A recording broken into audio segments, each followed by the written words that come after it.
ये record clear होना चाहिए। ओके। श्रीमती चर्चा नहीं होगी सर इस पर। इत्फल एक बात बता दीजिए। श्रीमती प्रियंका गांधी वाडा।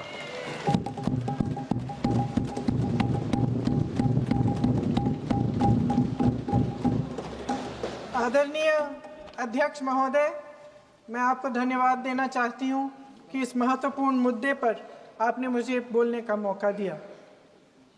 ये अलग बात है कि सत्ता पक्ष के लोग सब मेरे बोलने से पहले ही भाग गए। आइए आइए, आपको देख के मैं खुश थी कि आप वापस आ गए। सबसे पहले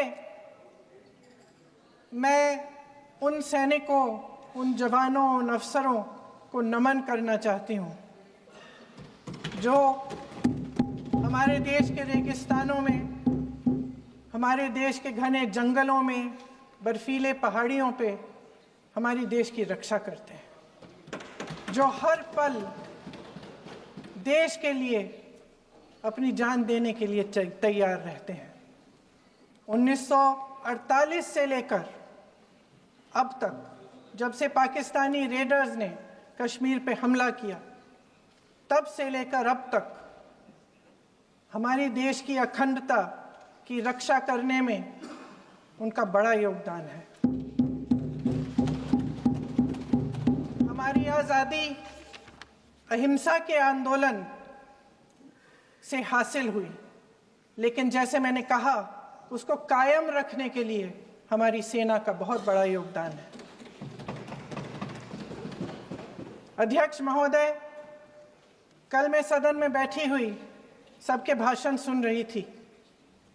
आदरणीय रक्षा मंत्री महोदय ने बोला, सत्ता पक्ष के कई मंत्रियों ने बोला।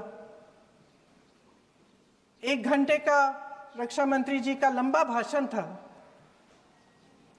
सुनते सुनते एक बात मुझे बहुत खटक रही थी।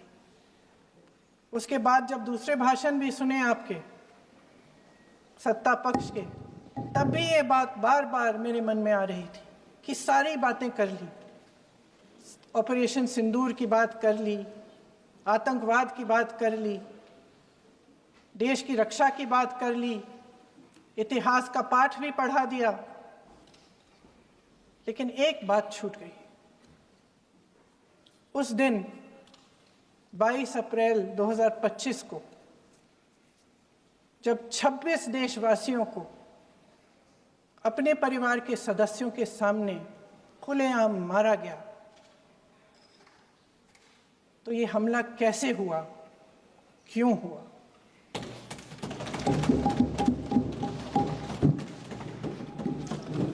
अध्यक्ष महोदय, ये लोग बैसारन वैली में, पहलगाम के पास कश्मीर में क्या कर रहे थे? आजकल पब्लिसिटी का दौर है, प्रचार का ज़माना है। कुछ समय से हमारी सरकार ये प्रचार कर रही थी कि कश्मीर में आतंकवाद ख़त्म हो गया है, कि कश्मीर में शांति है, अमन चैन है। प्रधानमंत्री जी ने खूब भाषण दिए, देशवासियों को कहा कि चलिए कश्मीर चलिए, सैर करिए। कई बार मैंने ये भी देखा मीडिया पर, टीवी पर, कि कश्मीर जाइए, ज़मीन खरीदिए, अब वहाँ अमन चैन है, शांति का वातावरण है। इसी बीच शुभम द्विवेदी, एक कानपुर के नौजवान, और उनके पूरे परिवार ने तय किया कि वो कश्मीर जाएंगे। शुभम द्विवेदी की 6 महीने पहले शादी हुई थी। उसकी पत्नी ने कहा कि उनके बीच एक ऐसा रिश्ता था, प्रेम और दोस्ती का ऐसा रिश्ता था कि वो एक दूसरे को बच्चों की तरह हंसाते थे।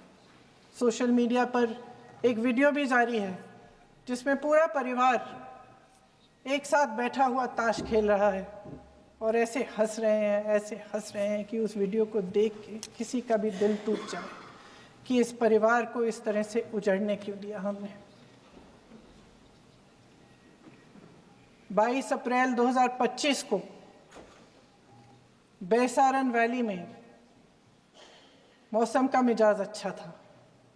जैसे हर रोज लगातार 1000 से 1500 लोग वहां पहुंचते थे, उसी तरह से उस दिन भी तमाम पर्यटक वहां पहुंचे। वहां का रास्ता आसान नहीं है अध्यक्ष महोदय जी, जंगल से जाना पड़ता है, पहाड़ों के बीच जाना पड़ता है, घोड़े से जाना पड़ता है। ये परिवार वहां पहुंचे, मौसम सुहाना था, उनके बच्चे ट्रैम्पोलिन पे खेल रहे थे, कोई जिपलाइन कर रहा था, कोई चाय पी रहा था, तो कोई कश्मीर की सुंदर वादियों की ठंडी हवा का मजा ले रहा था। शुभम अपनी पत्नी के साथ एक स्टॉल पे खड़े थे। तभी अचानक 4 आतंकवादी जंगल में से निकलते हैं और शुभम को वहीं अपनी पत्नी के सामने मार डालते हैं। उसके बाद वे वहां से पूरे वैली में 1 घंटे के लिए लोगों को चुन चुन कर मारते हैं। किसी के पति को अपनी पत्नी के आंखों के सामने, किसी के पिता को अपने बेटे के सामने,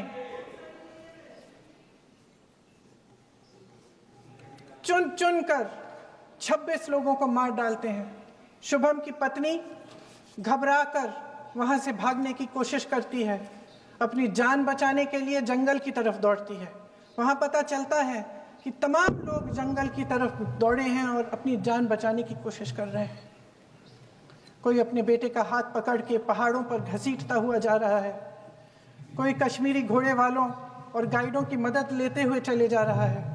कोई रास्ता नहीं है, कोई तरीका नहीं है, लेकिन किसी न किसी तरह से शुभम की पत्नी के शब्दों में किसी ऐसी शक्ति ने हमको बचा कर रखा कि हमें किसी न किसी तरह से हम अकेले नीचे पहुंचे। और मैं उनके लफ्ज पढ़ना चाहती हूं, क्योंकि उन्होंने कहा कि इस पूरे समय जब 1 घंटे के लिए चुन चुन कर भारतीय नागरिकों को मारा जा रहा था, इस पूरे समय उसे एक सुरक्षाकर्मी नहीं दिखा, एक सैनिक नहीं दिखा।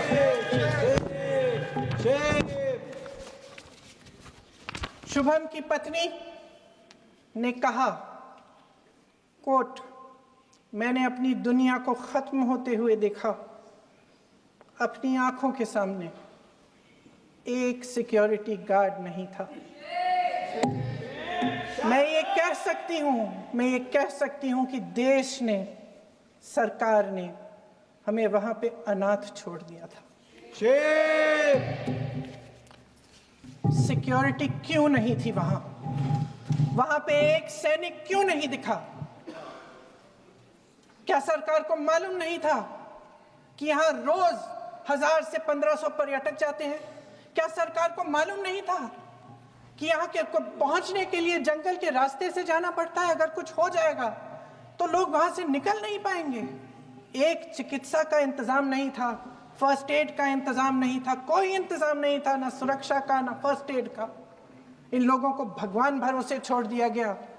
ये लोग वहां पे इस सरकार के भरोसे गए और इस सरकार ने उन्हें भगवान भरोसे छोड़ दिया।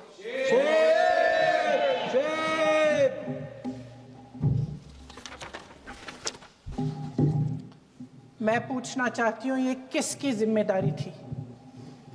इस देश के नागरिकों की सुरक्षा की जिम्मेदारी किसकी है? क्या इस देश के प्रधानमंत्री की नहीं है? क्या इस देश के गृह मंत्री की नहीं है? क्या इस देश के रक्षा मंत्री की नहीं है? क्या एनएसए की नहीं है? अध्यक्ष महोदय, पहलगाम हमले से सिर्फ 2 हफ्ते पहले हमारे गृह मंत्री महोदय जी कश्मीर गए थे। किस लिए गए थे? जो सुरक्षा की व्यवस्था है इसको देखने के लिए गए थे, इसको रिव्यू करने के लिए गए थे। और उन्होंने वहां कहा कि आतंकवाद पर विजय प्राप्त हुई है। ये 2 हफ्ते पहले है। 3 महीने बाद JNK के गवर्नर साहब एक आम इंटरव्यू में ऐसे ही चलते चलते कह देते हैं कि हाँ, बैसारन वैली में बहुत लापरवाही हुई, और इसके लिए मैं जिम्मेदारी लेता हूँ। ऐसे ही चलते चलते और वो बात होती है, ख़त्म भी वहाँ होती है और वहीं ख़त्म हो जाती है। उनसे जिम्मेदारी ली भी नहीं जाती, कोई सवाल नहीं उठाता, कोई जवाब नहीं देता। अध्यक्ष महोदय, उस हमले की जिम्मेदारी एक आतंकवादी गुट जिसका नाम TRF है थोड़े दिनों बाद लेती है। कौन है ये TRF? 2019 में ये गुट बना। 2020 में इसने कश्मीर में आतंकवाद का काम शुरू कर दिया और 2020 अप्रैल 2020 से लेकर 22 अप्रैल 2025 तक इन्होंने 25 आतंकवादी हमले किए। गृह मंत्री महोदय ने जब यूपीए सरकार के समय के आतंकवादी हमले गिने तो लगभग 25 गिनवाए थे अभी अपने भाषण में। इस गुट ने कश्मीर में 25 हमले 2020 और 2025 के अंदर एक पूरी लिस्ट है इन हमलों की। मेरे पास इतना समय नहीं है इसलिए मैं एक एक को नहीं पढ़ना चाहती, लेकिन मैं इतना कहूंगी कि इनमें रियासी का हमला भी था 2024 का, जिसमें 9 लोग मारे गए और 41 लोग घायल हुए। कुल मिलाकर 2020 से लेकर 22 अप्रैल 2025 तक TRF ने 41 सेना और सुरक्षा कर्मियों की हत्या की, 27 सिविलियन की हत्या की और 54 लोगों को घायल किया था। भारत सरकार ने TRF को आतंकवादी संगठन का दर्जा कब दिया? 2020 में दिया, 2021 में दिया, 2022 में दिया, 2023 में दिया। 3 साल बाद, 3 सालों के लिए ये आतंकवादी गतिविधियां कर रहे हैं और आप इनको आतंकवादी संगठन तब कहते हैं 2023 में। इसकी क्या वजह थी? ये सब सरकार के संज्ञान में था और आप मुझे बताना चाहते हैं, सत्ता पक्ष के नेता बताना चाहते हैं कि ये सब आपके संज्ञान में था, लेकिन कोई भी एक ऐसी एजेंसी नहीं है हमारी सरकार की जिसको पता चला कि ऐसा हमला, ऐसा भयानक हमला होने जा रहा है हमारे देश में, कि पाकिस्तान में बैठे हुए इस हमले की योजना बन रही है कि हम भारत जाके हैवानियत करेंगे, 26 लोगों को मार डालेंगे और हमें पता ही नहीं है। क्या ये हमारी एजेंसियों की विफलता है कि नहीं है? ये बहुत बड़ी विफलता है, एक बहुत बड़ी विफलता है। जानते थे कि ये गुट है, जानते थे कि 5 सालों से ये आतंकवादी हमले कर रहा है, अध्यापकों को मारा, आर्मी के बड़े बड़े अफसरों को मारा, आम जनता को मार डाला, पुलिस वालों को मार डाला, और आप इन पे निगरानी नहीं रख रहे थे। और ये जो एजेंसियां हैं, इनकी जिम्मेदारी कौन लेगा? क्या IB चीफ ने अपना इस्तीफा दिया? क्या किसी ने इस्तीफा दिया? गृह मंत्री जी के कार्य क्षेत्र में आता है इंटेलिजेंस ब्यूरो। क्या गृह मंत्री जी ने इस्तीफा दिया? इस्तीफा छोड़िए, जिम्मेदारी ली।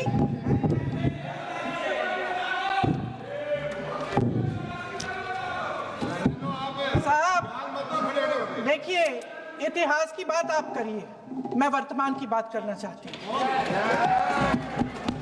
आपको तो एक बहाना चाहिए, आपको तो एक बहाना चाहिए। पूरे परिवार का नाम गिनवा देते हैं। अरे अपनी जिम्मेदारी खुद लीजिए। 11 सालों के लिए तो सत्ता में आप हैं।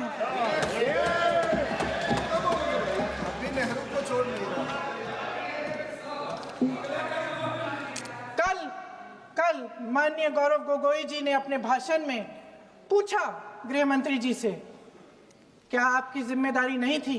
मैं देख रही थी। राजनाथ जी, रक्षा मंत्री जी यूं यूं अपना सर हिला रहे थे, कुछ बोले नहीं।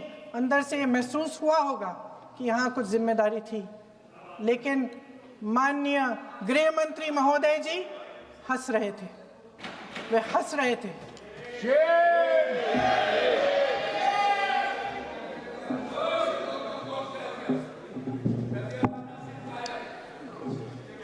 अध्यक्ष महोदय, कल सत्ता पक्ष और आज भी सत्ता पक्ष के नेताओं ने 2008 के मुंबई के हमलों का जिक्र किया, बार बार कहा कि मनमोहन सिंह जी की सरकार ने कुछ नहीं किया। ये तो जानकारी होगी ना कि उसी समय जब वो आतंकवादी हमला चल रहा था तभी उन आतंकवादियों को मार डाला था, एक बचा था और उसको भी फांसी दे दी थी 2012 में। महाराष्ट्र के मुख्यमंत्री ने इस्तीफा दिया। देश के गृह मंत्री ने जिम्मेदारी लेकर इस्तीफा दिया।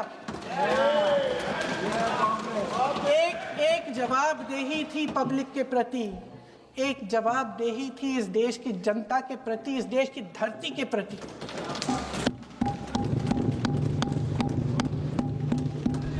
राजनाथ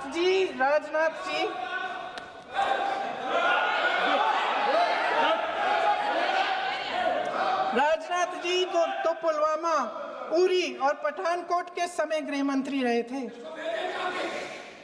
आज वे रक्षा मंत्री हैं और हमारे गृह मंत्री महोदय श्री अमित शाह जी के नाक के नीचे पूरा मणिपुर जल गया, दिल्ली में दंगे हुए, पहलगाम में हमला हुआ और आज भी वे उसी पद पर बैठे हैं। क्यों? अध्यक्ष महोदय, बमबारी से अखबारों के हेडलाइन बनते हैं, मगर कहानी सुरक्षा में की चूक में भी है। आज देश खोखले भाषण नहीं सुनना चाहता, देश जवाब चाहता है, तसल्ली चाहता है कि सच उससे छिपाया नहीं जाएगा। देश जानना चाहता है कि उस दिन अप्रैल 22, 2025 को क्या हुआ और क्यों हुआ। आप तो खुद अपनी पीठ थपथपाने में लगे रहते हैं। सेना, देश, संसद से सच छुपाते हैं। ऑपरेशन सिंदूर जब शुरू हुआ, हम सब ने समर्थन किया, सब एकजुट होकर खड़े हो गए इस देश के लिए। दोबारा होगा, दोबारा खड़े हो जाएंगे। अगर हमारे देश पे हमला होता है तो यहाँ इस सदन में किसी भी पार्टी का हो, कोई भी हो, सब आपका समर्थन करेंगे। और हमें अपनी सेना पर गर्व है कि उन्होंने इस बार भी दृढ़ता से लड़ाई लड़ी, धैर्य से लड़ाई लड़ी, वीरता से लड़ाई लड़ी। लेकिन इस ऑपरेशन का सिंदूर का क्रेडिट, उसका श्रेय तो हमारे प्रधानमंत्री जी चाहते हैं। सही भी है, ठीक है, सही है, श्रेय ले। ओलंपिक्स में हमारा मेडल आता है, उसका भी श्रेय लेते हैं, लेकिन सिर्फ श्रेय लेने से नहीं होता नेतृत्व, जिम्मेदारी भी लेनी पड़ती है।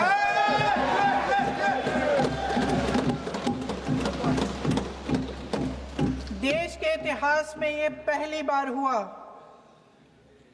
देश के इतिहास में यह पहली बार हुआ कि जंग होते होते ही रुक गई है जी। और इस रुकावट का ऐलान हमारी सरकार, हमारी सेना नहीं करती, अमेरिका के प्रेसिडेंट करते हैं, अमेरिका के राष्ट्रपति करते हैं। ये हमारे प्रधानमंत्री महोदय की गैर जिम्मेदारी का सबसे बड़ा प्रतीक है। आज गृह मंत्री जी ने इस बात पर उल्लेख किया। उन्होंने कहा, उनके शब्दों में उन्होंने कहा कि पाकिस्तान के पास शरण में आने के बजाय कोई चारा ही नहीं था। आपने शरण दिया क्यों? वो आते हैं आपके देश के अंदर, लोगों को मार डालते हैं और आप उनको शरण दे रहे हैं। क्यों दिया शरण? इसका जवाब क्यों नहीं दिया है एक भी भाषण में? जैसे ये बात उठी, शरण की बात की, हमारे गृह मंत्री जी ने इतिहास में चले गए। नेहरू ने क्या किया, इंदिरा गांधी ने क्या किया, यहां तक कि मेरी मां के आंसुओं तक चले गए। लेकिन इस सवाल का जवाब नहीं दिया कि ये सीज फायर हुआ क्यों, ये जंग रुका क्यों, और तब क्यों रुका जब दुश्मन के पास कोई चारा नहीं था हमारी श्रेय में आने के बजाय। क्यों रुका ये जंग, इसका जवाब नहीं दिया। धन्यवाद। आप देंगे?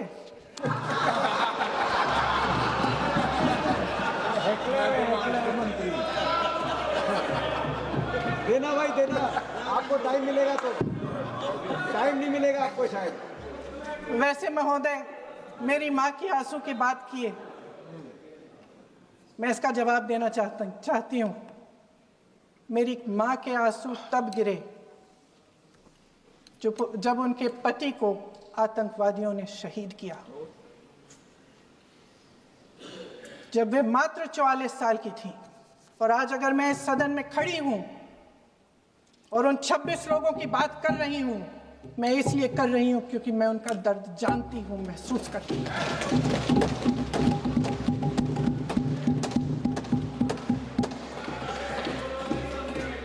अध्यक्ष महोदय, मैंने कहा कि देश का नेतृत्व सिर्फ उपलब्धियों का श्रेय लेने से मजबूत नहीं होता।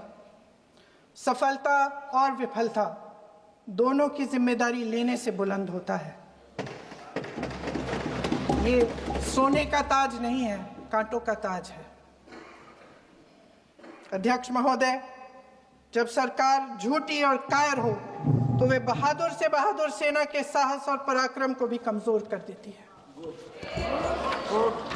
देश को प्रतिशोध के साथ साथ सबके प्राणों की रक्षा का प्रण चाहिए।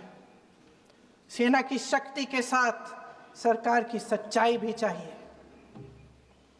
महान देशभक्त शहीद इंदिरा गांधी जी, जिन्होंने सफल कूटनीति के बल पर अमेरिका के राष्ट्रपति निक्सन का मुकाबला करके पाकिस्तान का विभाजन करवाया, बांग्लादेश बनाया, 1 लाख पाकिस्तानी सैनिकों को आत्मसमर्पण करने पर मजबूर किया, उन्होंने कभी इसका श्रेय लेने की कोशिश नहीं की। ऑपरेशन सिंदूर का मकसद अगर पाकिस्तान को सबक सिखाना था तो शायद ये मकसद अभी अधूरा है, क्योंकि हमारी कूटनीति विफल रही है। इसका प्रमाण यही है कि ऑपरेशन सिंदूर के बाद एक पाकिस्तानी जनरल, जिसके हाथ खून से रंगे थे, अमेरिका के राष्ट्रपति के साथ बैठकर लंच खा रहे थे। अगर ऑपरेशन सिंदूर का मकसद आतंकवाद को खत्म करने का था तो पाकिस्तान को संयुक्त राष्ट्र के आतंकवाद विरोधी समिति का अध्यक्ष चुने जाने से इस मकसद को धक्का लगा है। इसकी जिम्मेदारी कौन लेगा? क्या हमारे प्रधानमंत्री लेंगे? क्या उनमें ये हिम्मत है? नहीं है। अगर इस ऑपरेशन के दौरान हमारे जहाजों का नुकसान नहीं हुआ तो सदन में इसे साफ साफ कहने से क्या डर है? क्यों नहीं कहा है? कल भी रक्षा मंत्री जी ने कहा कि हमारे इंफ्रास्ट्रक्चर का नुकसान नहीं हुआ, तो जहाजों के बारे में भी बता दें, साफ साफ बता दें, क्या हर्ज है? सच्चाई तो है। सवालों से बचने के लिए ये सरकार हमेशा प्रयास करती है। इसकी राजनीतिक कायरता बेमिसाल है। देशवासियों के प्रति जवाबदेही का एहसास ही नहीं है। सच्चाई ये है कि इनके दिल में जनता के लिए कोई जगह नहीं है। सब राजनीति है, सब पीआर है, सब प्रचार है, सब पब्लिसिटी है। देश की जनता के लिए आपके हृदय में कुछ नहीं रहा। बहुत समय हो गया है आप इस प्रचार में ही लिप्त हैं, जनता को देख नहीं पा रहे हैं। जी माननीय, जो पहलगाम में हुआ, खत्म करती हूँ, जो पहलगाम में हुआ उससे हर एक देशवासी के दिल पे चोट पहुंची है। हिमांशी नारवाल की गुहार ने हम सबको शर्मिंदा किया है। इसीलिए मैं आज यहाँ खड़े हुए एक आखिरी बात करना चाहती हूँ।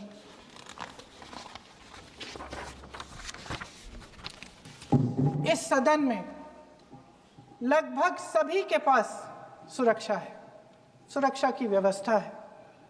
हम जहां भी जाते हैं हमारे साथ सुरक्षा कर्मी आते हैं। आपको भी मिल जाएगी, आप मंत्री बन जाएंगे, आपको भी मिल जाएगी। मैं मजाक की बात नहीं कर रही हूँ, मैं मजाक की बात नहीं कर रही हूँ, थोड़ा सा धैर्य रखिए। उस दिन पहलगाम में 26 परिवार उजड़ गए। 26 लोगों को अपने परिवार के सदस्य के सामने मारा गया। 26 बेटे, पति, पिता गुजर गए। उनमें से 25 भारतीय थे। भारतीय थे।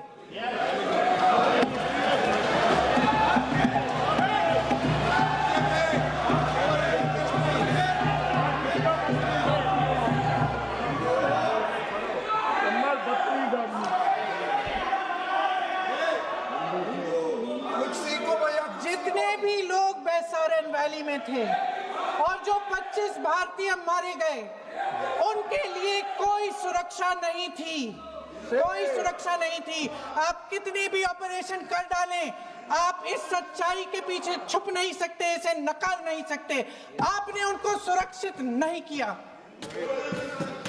कोई शर्म नहीं है, कोई शर्म नहीं है, कोई शर्म नहीं है, और ना कभी होगी। सुन लीजिए, सुबह भी मैं शिव मंत्र बोल के आई हूं। इनको क्या पता शिव मंत्र क्या है? शिव मंत्र इनका खत्म कर लूं अपना भाषण। शिव मंत्र। मैं एक बार उन 25 भारतीयों के चलिए चुप रही। मैं एक बार उन 25 भारतीयों के नाम इस सदन में पढ़ना चाहती हूं, ताकि यहां बैठे हर सदस्य को यह एहसास हो कि वे भी हमारी तरह इंसान थे, किसी राजनीतिक बिसात के मोहरे नहीं थे। वे भी इस देश के बेटे थे, वे भी इस देश के शहीद हैं। उनके परिजनों के प्रति हम सब की जवाबदेही बनती है। उन्हें सच्चाई जानने का हक है। समीर गुहा भारतीय, बिट्टन अधिकारी, मनीष रंजन, हेमंत सुहास जोशी, विनय नारवाल, सुशील नथनियल, अतुल श्रीकांत मोने, सैयद आदिल हुसैन शाह, माननीय नीरज वानी, एन रामचंद्रन, संजय लक्ष्मण लेले, माननीय प्लीज दिनेश अग्रवाल, दिलीप दिल से, प्रशांत कुमार सतपति, JS चंद्रमौली, अब आप बोलिए, अब आराम से बोलिए। JS चंद्रमौली, यतीश परमार, S मधुसूदन राव, माननीय सदस्य, नारेबाजी का सदन नहीं है। शैलेश कलाटिया, ये तरीका ठीक नहीं है आपका। भूषण, मंजुनाथ राव, कौस्तभ गनबोटे, शुभम द्विवेदी। जय हिंद।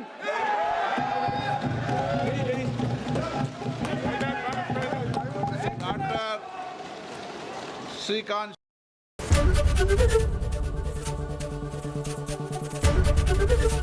एबीपी गंगा, खबर आपकी, जुबान आपकी।